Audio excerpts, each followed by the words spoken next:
Dame de beber, temas de espiritualidad, por el padre José María Iraburu.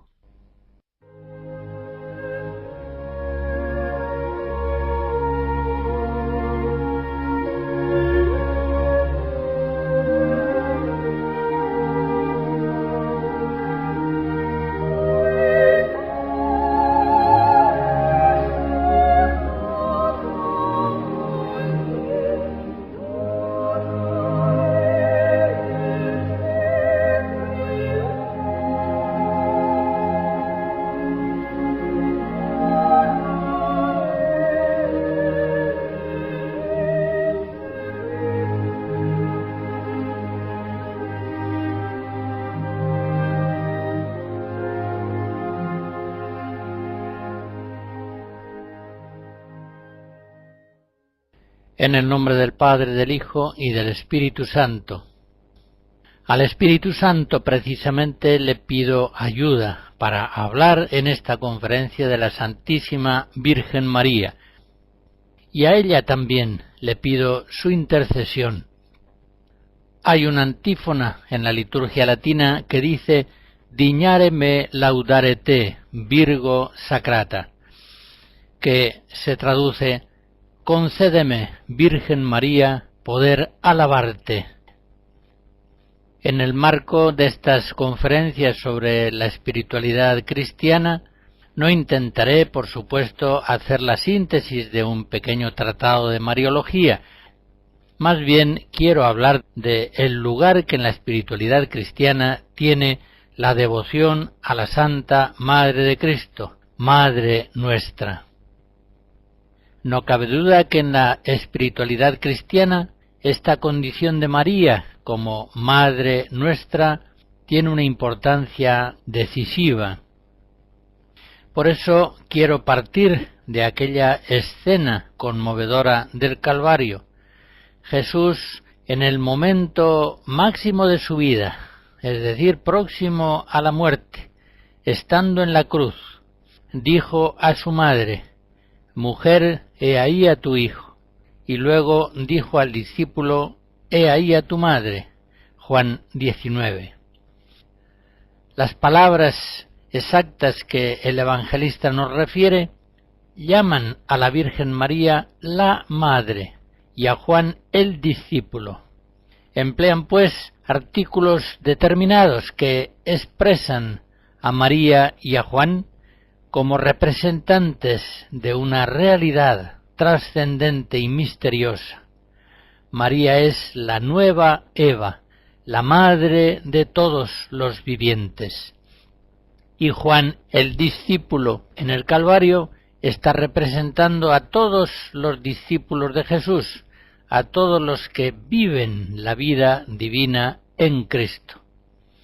Y el evangelista Juan sigue relatando la escena y nos dice que desde aquella hora el discípulo la recibió en su casa.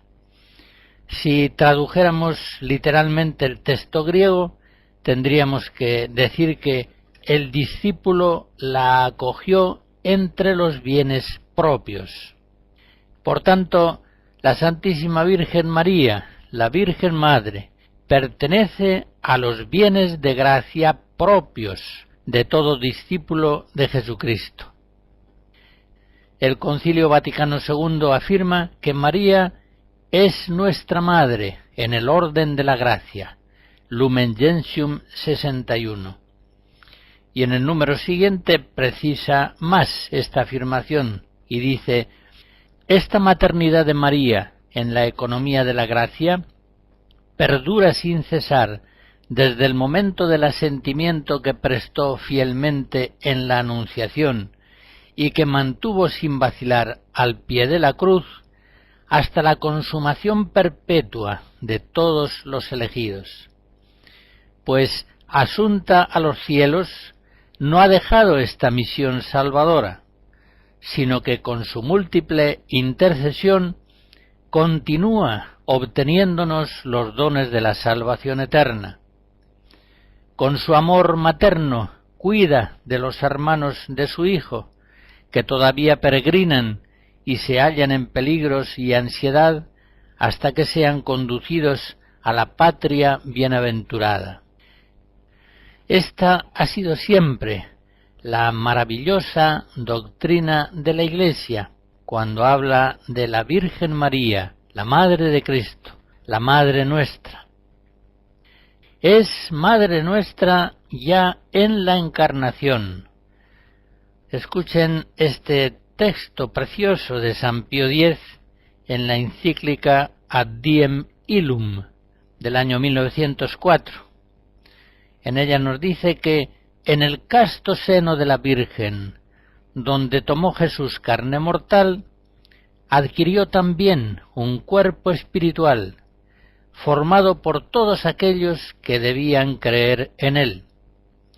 Y se puede decir que, teniendo a Jesús en su seno, María llevaba en él también a todos aquellos para quienes la vida del Salvador encerraba la vida. Debemos, pues, decirnos originarios del seno de la Virgen, de donde salimos un día a semejanza de un cuerpo unido a su cabeza. Por esto somos llamados, en un sentido espiritual y místico, hijos de María, y ella, por su parte, nuestra Madre común. Y en este texto cita el Papa una frase de San Agustín, en la que dice: María es Madre espiritual, sí, pero Madre realmente de los miembros de Cristo, que somos nosotros. Tengamos muy claro que las realidades espirituales son aún más consistentes que las materiales. Recordemos que Dios es la suprema realidad y que Dios es espíritu, como dice Jesús en Juan 4. Por eso cuando hablamos de María como madre espiritual, estamos hablando de una maternidad todavía más real y más profunda que la maternidad puramente corporal. Si María es Madre nuestra en la Encarnación, como acabamos de ver, es Madre nuestra en la cruz. La Virgen María, al pie de la cruz, nos dio a luz con dolores de parto.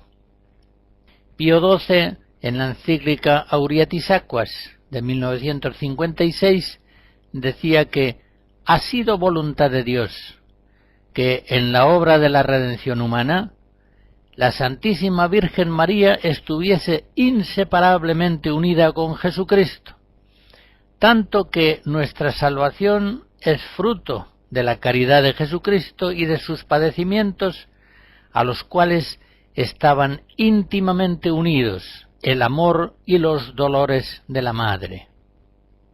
Según esta enseñanza de Pío XII, que por supuesto es clásica en la Iglesia, podemos decir que hemos sido redimidos por la pasión de Cristo y por la compasión de la Virgen María, que estaba al pie de la cruz sufriendo todo lo que su Hijo sufría. Entre el corazón sagrado de Jesucristo y el corazón inmaculado de su Madre María había una transferencia absoluta y perfecta de sentimientos, de tal modo que todas las alegrías y todas las penas de Jesús vibraban en forma idéntica en el corazón de la Virgen María. Y ahora, en el momento de la pasión, todos los sufrimientos morales, físicos, espirituales de Jesús, todos son sufridos en forma idéntica por la Virgen María, que los hace suyos. María, Madre nuestra, que nos da a luz con dolores de parto al pie de la cruz. María es nuestra Madre también en Pentecostés, como se nos narra en el primer capítulo de los Hechos. El Espíritu Santo vino cuando los apóstoles perseveraban unánimes en la oración, con algunas mujeres, con María la Madre de Jesús y con los hermanos de éste. En aquella hora primera de la Iglesia, cuando tantos habían vacilado en la fe. La Virgen María fue la que mantuvo unido el grupo apostólico en la fe y en la esperanza. Ella siempre creyó absolutamente las palabras de Jesús. Por tanto, ella siempre supo que su hijo iba a morir. Siempre supo, la llena de gracia, porque creía a su Hijo Jesucristo y creía lo anunciado por los profetas. Siempre supo que el Mesías debía padecer para la salvación del mundo. Siempre supo que su Hijo era el verdadero Cordero de Dios, que al precio de su sangre iba a quitar con el sacrificio de su vida el pecado del mundo. Sabía quién era su Hijo y cuál era su misión. En aquellos días, cuando los apóstoles no entendían los anuncios de Cristo sobre su muerte y tampoco sobre su resurrección al tercer día, ella, la sede de la sabiduría, la madre de Cristo, la madre de la verdad, la madre del Verbo encarnado, lo entendía todo. Ella es en todo momento la Virgen fiel. Ella creía que su Hijo iba a morir en manos de los pecadores. Y con la misma certeza, ella sabía que iba a resucitar al tercer día. Sencillamente porque creía en forma absoluta en todo aquello que decía Jesús. Con razón, Isabel le dice a la Virgen: bienaventurada tú que has creído, que se cumplirá lo que se te ha dicho de parte del Señor.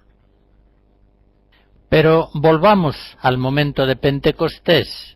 En el momento del nacimiento de la Iglesia, María, la Madre de Jesús, está presidiendo aquella primera asamblea eclesial. Ella es la Madre de la Iglesia. Y María es Madre nuestra, asunta en el cielo. Pablo VI, en ocasión muy solemne, concretamente en el Credo del Pueblo de Dios, en 1968, enseña que María continúa en el cielo ejercitando su oficio maternal con respecto a los miembros de Cristo, por el que contribuye a engendrar y aumentar la vida divina de cada una de las almas de los hombres redimidos. María, nuestra Madre, asunta en cuerpo y alma a los cielos, no se ha olvidado de nosotros, no está jubilada de su oficio maternal, sino que lo sigue ejerciendo permanentemente. Si la carta a los Hebreos nos dice que Cristo, ascendido a la derecha del Padre, vive siempre para interceder por nosotros, eso mismo hemos de decir de la Virgen María, asunta a los cielos, a la derecha de Cristo, como reina del cielo y de la tierra, vive siempre para interceder por nosotros, ejercitando de este modo, con solicitud maternal, una omnipotencia suplicante en favor de nosotros, sus hijos. Ella ruega siempre por nosotros, ruega por nosotros pecadores, ahora y en la hora de nuestra muerte. María, pues, Madre nuestra, ya en la encarnación del Verbo, Madre nuestra al pie de la cruz, Madre nuestra en Pentecostés, Madre nuestra ascendida al cielo, ya desde antiguo recibía de los padres con toda razón el nombre de Nueva Eva, pues ella, como la primera y mucho mejor que la primera Eva, ella es la madre de todos los vivientes. Génesis 3. Muchas veces encontramos en la tradición de la Iglesia aquella afirmación en la que se dice que no es posible tener a Dios por Padre sin tener a María por Madre.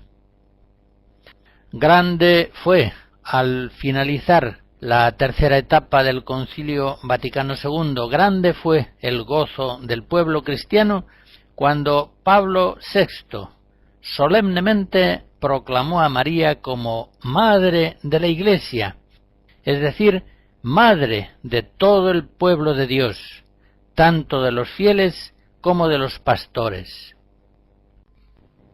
Escucharemos fragmentos de las vísperas de la Beata Virgen María de Claudio Monteverdi.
La maternidad espiritual de María implica que ella es la dispensadora de la divina gracia.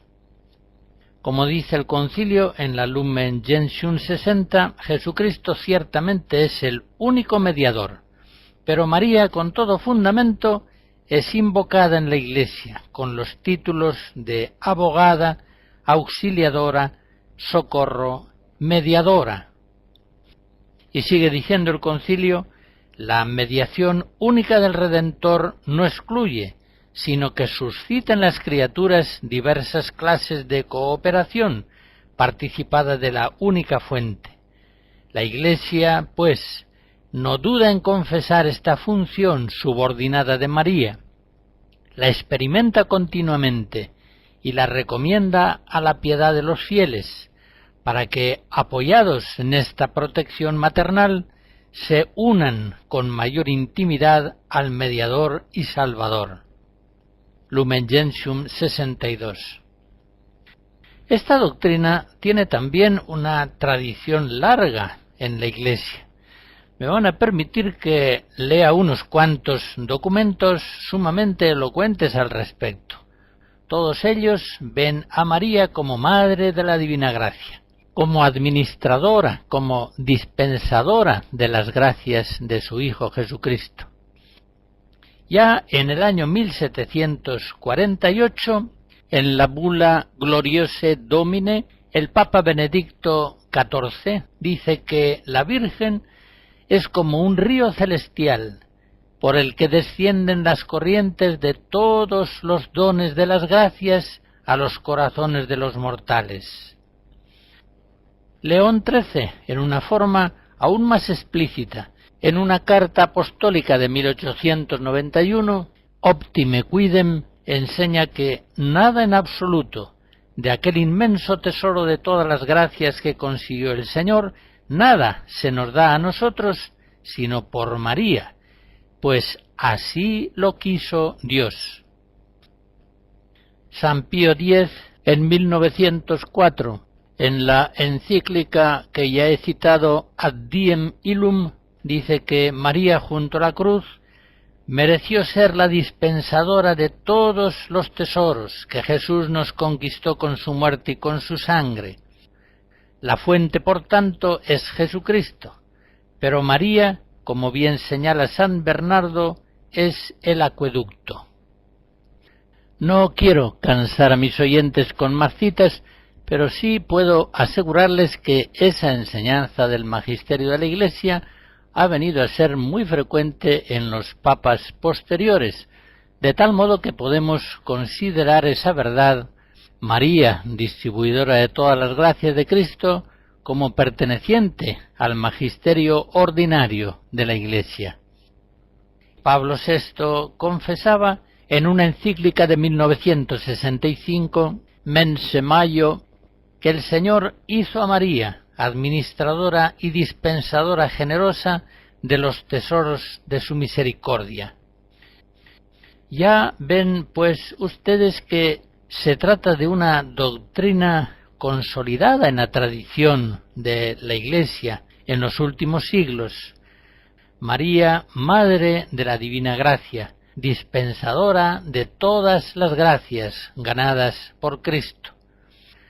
Una enseñanza tan reiterada en la Iglesia, en documentos importantes, ha de considerarse como una doctrina de fe.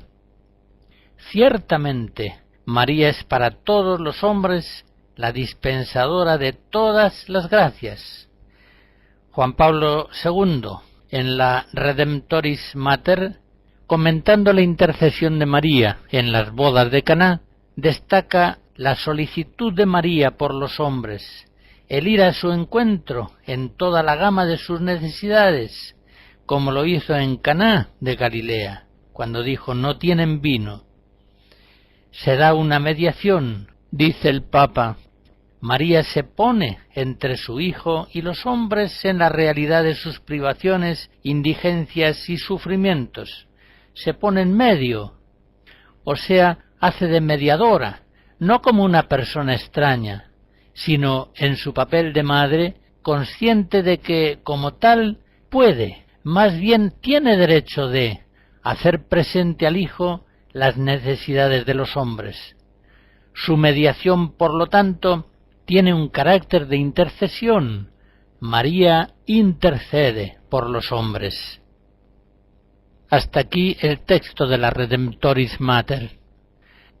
La historia de 20 siglos de la oración cristiana, tanto en Oriente como en Occidente, nos enseña que ya desde lo más antiguo hubo una conciencia de que la Virgen María era la intercesora suprema, la medianera continua de todas las gracias.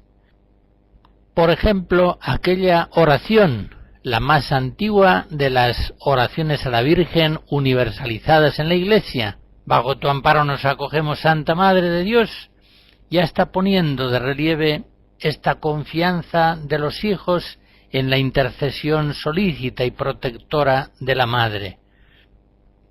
Con unas y otras oraciones, todas las generaciones cristianas han dicho una y otra vez: Santa María, Madre de Dios, ruega por nosotros.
Merece la pena que consideremos la especialísima relación existente entre la Virgen María y la Iglesia, entre la Santísima Virgen María y la Santa Madre Iglesia. El Concilio Vaticano II, en la Lumen Gentium 63, afirma que la Virgen Santísima está íntimamente unida con la Iglesia. Como ya enseñó San Ambrosio, la Madre de Dios es tipo de la Iglesia, en el orden de la fe, de la caridad y de la unión perfecta con Cristo. Esta afirmación del Concilio Vaticano II verdaderamente está muy presente en los padres antiguos. María es la nueva Eva, la madre de todos los vivientes, pero también la Santa Madre Iglesia, por la fecundidad de su esposo Jesucristo, viene a hacerse madre de todos los vivientes en el orden de la gracia. María es al mismo tiempo virgen y madre, y también la Iglesia es madre y es virgen. Virgen que no se desposa con el mundo presente, sino únicamente con Cristo esposo. Ya dice San Pablo en la 2 Corintios 10, os celo con celo de Dios, pues os he desposado a un solo marido, para presentaros a Cristo como una casta virgen. La Iglesia, pues, como María, es al mismo tiempo virgen y madre fecunda en muchos hijos para Dios. En el número 64, también de la Lumen Gentium, el concilio señala cómo María, creyendo y obedeciendo, engendró en la tierra al mismo Hijo del Padre. Y efectivamente, así es como la Iglesia engendra a Cristo en la humanidad, creyendo en Él y obedeciendo sus mandatos y sus misiones. Y en ese mismo lugar el concilio enseña que la Iglesia se hace también madre de los hombres mediante la palabra de Dios, aceptada con fidelidad. Y así es como María concibió a Jesús, aceptando en sí misma, incondicionalmente, sin resistencia alguna, la palabra eterna divina que el Padre obra en ella por el Espíritu Santo.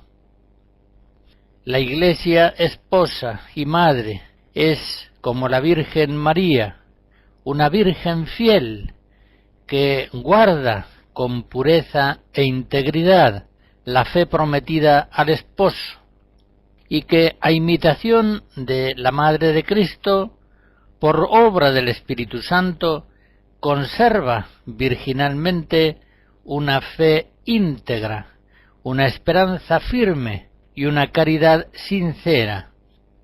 Así lo afirmaba Juan Pablo II en la Redemptoris Mater. María, por otra parte, no es sólo tipo de la Iglesia, es también prototipo de cada cristiano. Todos, efectivamente, estamos llamados a engendrar a Jesús en nuestras vidas. Todos hemos de venir a ser madres de Cristo, como el mismo Señor nuestro Jesucristo lo enseña. Quien hiciere la voluntad de Dios, ese es mi hermano, mi hermana y mi madre. Marcos 3. Por tanto, con toda veracidad podemos decir que madre de Jesús se hacen todos aquellos que oyen la palabra de Dios y la ponen por obra. Lucas 8.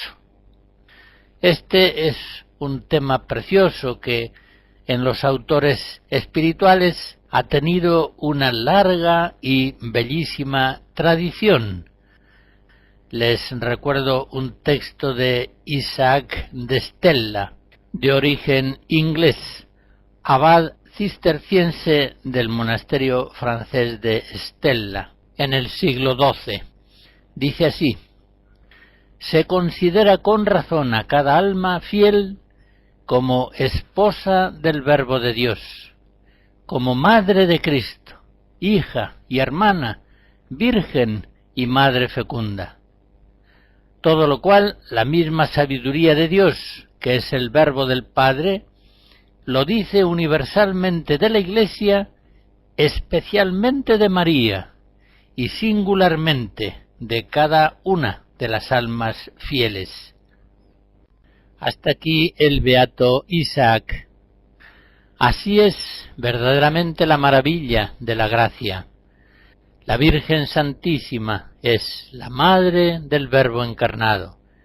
Pero cada uno de los cristianos, si es fiel a la obra del Espíritu Santo, viene a hacerse como ella, Madre de Cristo. Engendra a Cristo en su corazón y en su vida. Por eso la Iglesia, ya desde antiguo, ha visto en la Virgen María el prototipo perfecto de la Iglesia, Virgen y Madre, y de cada uno de los cristianos.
A la luz de las verdades recordadas de la fe, fácilmente se ve que la devoción mariana no es una dimensión optativa o accesoria dentro de la espiritualidad cristiana, sino que es algo esencial. De tal modo quiso Dios que la Virgen María estuviera unida a la generación del Verbo encarnado y al desarrollo de toda su misión redentora, que ya no es posible a los cristianos amar a Jesucristo sin tener un amor inmenso hacia su Santa Madre, que Él nos entregó como Madre nuestra propia. Me fijaré, pues, ahora en algunos de los rasgos fundamentales de la devoción cristiana a la Virgen María. En primer lugar, el amor a la Virgen María es evidentemente el rasgo fundamental de tal devoción. ¿Cuál habrá de ser el amor de los cristianos a María, la Madre del Redentor, la Madre nuestra? Como ustedes saben, algunos hay que temen en este punto caer en ciertos excesos. Pueden darse, sin duda, excesos devocionales. Imagínense un sacerdote que celebrase la misa de la Virgen todos los días del año. Pero en un sentido más profundo puede decirse que en la devoción a la Virgen María no puede haber exceso, porque la devoción a la Virgen María es amor a ella y nunca le amaremos suficientemente. En la devoción, en el amor a la Virgen María, hemos de tener, como en todo, a Jesucristo como modelo definitivo. En Él hallamos la norma exacta. Tratemos, pues, de amar a María como Cristo la amó, como Cristo la ama. Esa es la clave de una verdadera devoción a la Virgen María. Nosotros los cristianos estamos llamados a participar de todo lo que está en el corazón de Cristo. Recordemos aquello de San Pablo en Filipenses 2, tened los mismos sentimientos que tuvo Cristo Jesús. Por tanto, hemos de hacer nuestro el amor de Cristo al Padre, su obediencia, su amor a los hombres, su oración, su alegría, sus trabajos, su cruz, todo. Pues bien, igualmente hemos de hacer nuestro el amor de Cristo a su Madre, María, que es nuestra Madre.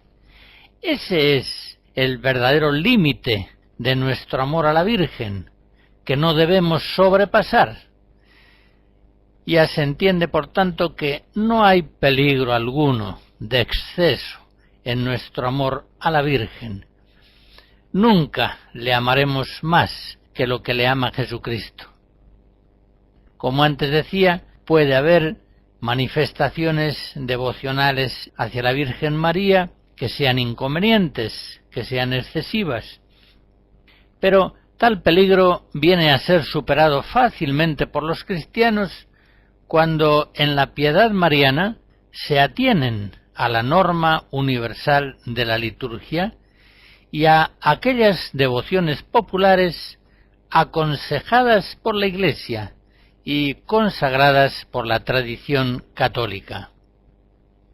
Hemos de amar a María con el encendido amor de Cristo, con el amor que le han tenido todos los santos. Algo de ese amor inmenso se expresa, por ejemplo, en esta oración de Santa Catalina de Siena. Oh María, María, templo de la Trinidad, oh María, portadora del fuego, María, que ofreces misericordia, que germinas el fruto, que redimes el género humano, porque sufriendo la carne tuya en el Verbo, fue nuevamente redimido el mundo. Oh María, tierra fértil, tú eres la nueva planta de la que recibimos la fragante flor del Verbo, el unigénito Hijo de Dios, pues en ti, tierra fértil, fue sembrado ese Verbo. Tú eres la tierra y tú eres la planta. Oh María, carro de fuego, tú llevaste el fuego escondido y velado bajo el polvo de tu humanidad.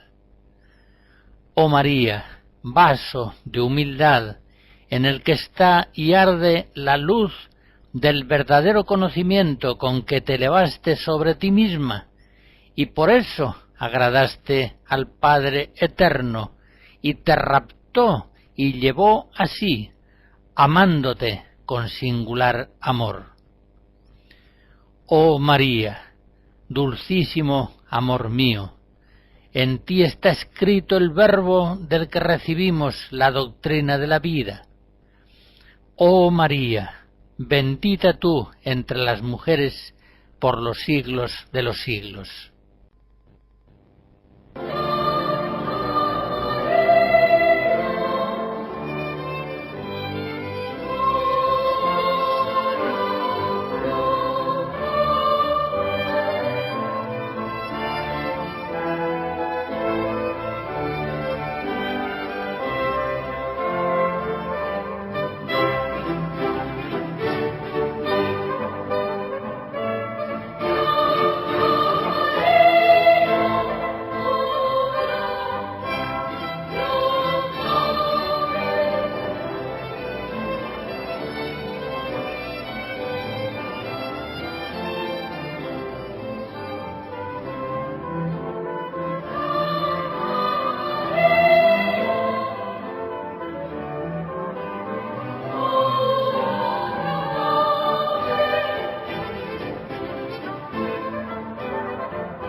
Un segundo rasgo fundamental de la devoción mariana es la conciencia filial que cada uno de los cristianos debemos tener hacia María, Madre nuestra. Si ella es nuestra madre y nosotros somos sus hijos, lo mejor será que nos demos cuenta de ello y que vivamos las consecuencias de esa feliz relación nuestra filial con ella. Las madres de la tierra ofrecen analogías, aunque siempre muy escasas, que nos ayudan a conocer la maternidad espiritual de María. Una madre da la vida a su hijo de una vez, en el parto, y luego fomenta esa vida con sus cuidados a lo largo de unos años hasta que el hijo se hace independiente de ella. Pues bien, María nos está dando constantemente la vida divina y su solicitud maternal por nosotros, a medida que vamos creciendo en la vida de la gracia, es una solicitud creciente. Ella es para nosotros cada vez más madre, y nosotros para ella somos cada vez más hijos. Y, por supuesto, esta conciencia filial en relación a María no disminuye en nada nuestra conciencia de filiación respecto de Dios. Algunos eliminan prácticamente la maternidad espiritual de María. Alegan que en el orden de la gracia a ellos les basta con Dios y con su enviado Jesucristo. Pues bien, esa eliminación, aunque muchas veces sea inconsciente, es una deficiencia espiritual gravísima. Piensen, si un niño mirase a su madre como si ésta fuese la fuente primaria de la vida, ciertamente que haría de ella un ídolo y llegaría a ignorar a Dios. Pero si un niño, afirmando que la vida viene de Dios, prescindiera de su madre, con toda seguridad se moriría, o al menos no se desarrollaría convenientemente.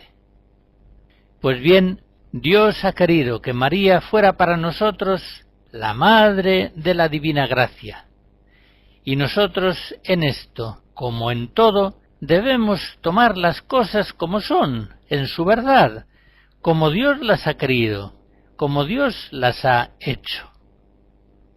Sin María no podemos crecer debidamente como hijos de Dios. La misma Virgen Madre que crió y que educó a Jesús debe criarnos y educarnos a nosotros, que somos miembros del cuerpo de su Hijo. En la preciosa encíclica Ad Diem Illum de San Pío X, que ya he citado, dice el Papa: bien evidente es la prueba que nos proporcionan con su conducta aquellos hombres que, seducidos por los engaños del demonio o extraviados por falsas doctrinas, creen poder prescindir del auxilio de la Virgen. Desgraciados aquellos que abandonan a María bajo pretexto de rendir honor a Jesucristo. Se comprende perfectamente que en los cristianos que no tienen devoción a la Virgen haya tantos temores y ansiedades interminables, pues en realidad vienen a ser como hijos que se sienten sin madre. Por el contrario, aquel cristiano que se hace como niño y se toma de la mano de su madre la Virgen, vive siempre confiado en su solicitud maternal.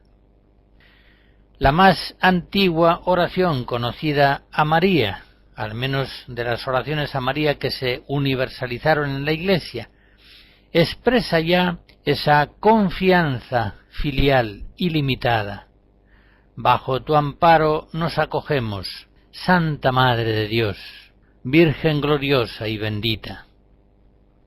Recuerden también aquella llamada oración de San Bernardo, que propiamente está solo inspirada en sus escritos y que ha recibido formas distintas. Con esa oración hemos repetido una y otra vez: acuérdate, oh piadosísima Virgen María, que jamás se ha oído decir que ninguno que haya acudido a tu protección haya sido abandonado de ti. Animado por esta confianza, a ti también acudo, yo pecador, que lloro delante de ti. No quieras, oh Madre del Verbo Eterno, despreciar mis súplicas, antes bien escúchalas favorablemente y haz lo que te suplico.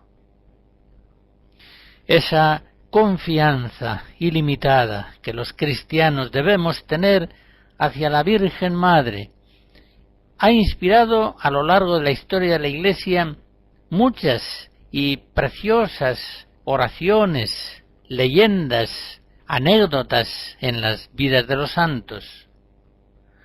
Pero sobre este tema de la confianza filial en María Madre, una de las más bellas páginas ciertamente la encontramos en los diálogos que se produjeron entre la Virgen de Guadalupe y el indio mexicano San Juan Diego. Concretamente, en la cuarta de las apariciones, el 12 de diciembre de 1531, San Juan Diego, preocupado por la grave enfermedad de su tío, comienza diciéndole a la Virgen: niña mía, la más pequeña de mis hijas, señora, ojalá estés contenta. ¿Cómo has amanecido? ¿Estás bien de salud, señora y niña mía? Y enseguida le cuenta su pena, su preocupación por la enfermedad de su tío. Y sigue el relato diciendo: después de oír la plática de Juan Diego, respondió la piadosísima Virgen: oye y ten entendido, hijo mío el más pequeño, que es nada lo que te asusta y aflige. No se turbe tu corazón, no temas esa enfermedad, ni otra alguna enfermedad y angustia. ¿No estoy yo aquí, que soy tu madre? ¿No estás tú bajo mi sombra? ¿No soy yo tu salud? ¿No estás por ventura en mi regazo? ¿Qué más has menester? No te apene, pues, ni inquiete otra cosa. No te aflija la enfermedad de tu tío, que no morirá ahora de ella. Cuando Juan Diego oyó estas palabras de la Señora del Cielo, se consoló mucho y quedó contento. Hasta aquí el relato de las apariciones de la Virgen. Repito algunas de las conmovedoras palabras de la Virgen María. Hijo mío el más pequeño, no se turbe tu corazón, no temas nada. ¿No estoy yo aquí, que soy tu madre? ¿No estás por ventura en mi regazo?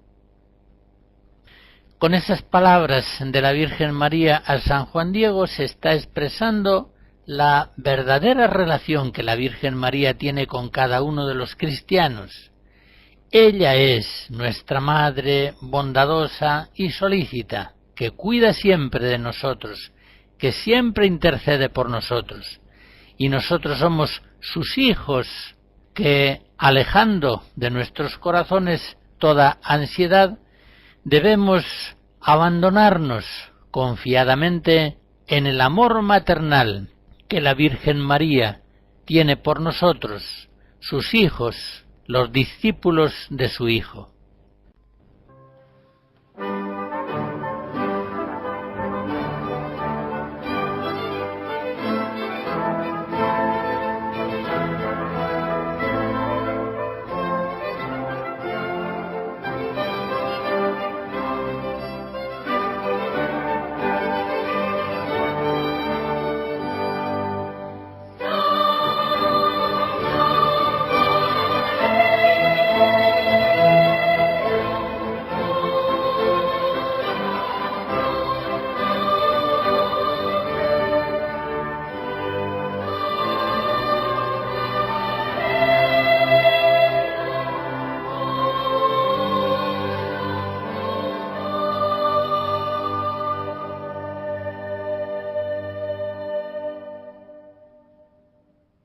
En esta conferencia he hablado de la Santísima Virgen María como Madre nuestra, como medianera, distribuidora de todas las gracias que recibimos de Dios, como prototipo de la Iglesia, Virgen y Madre, y prototipo también de cada uno de los cristianos.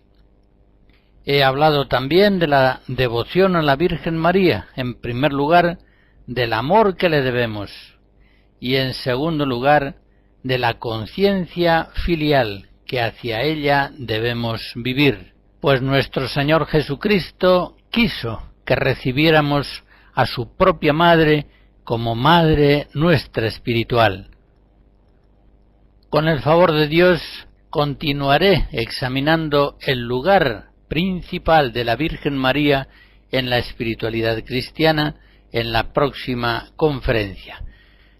Pero en esta quiero terminar con aquella oración que en 1851 indulgenció el beato Pío IX. Señora mía, Madre mía, yo me ofrezco del todo a ti, y en prueba de mi filial afecto, te consagro en este día mis ojos, mis oídos, mi boca, mi corazón, en una palabra todo mi ser. Y ya que soy todo tuyo, Madre buena, guárdame y defiéndeme como cosa y posesión tuya. La bendición de Dios Todopoderoso, Padre, Hijo y Espíritu Santo, descienda sobre ustedes y les guarde siempre. Amén.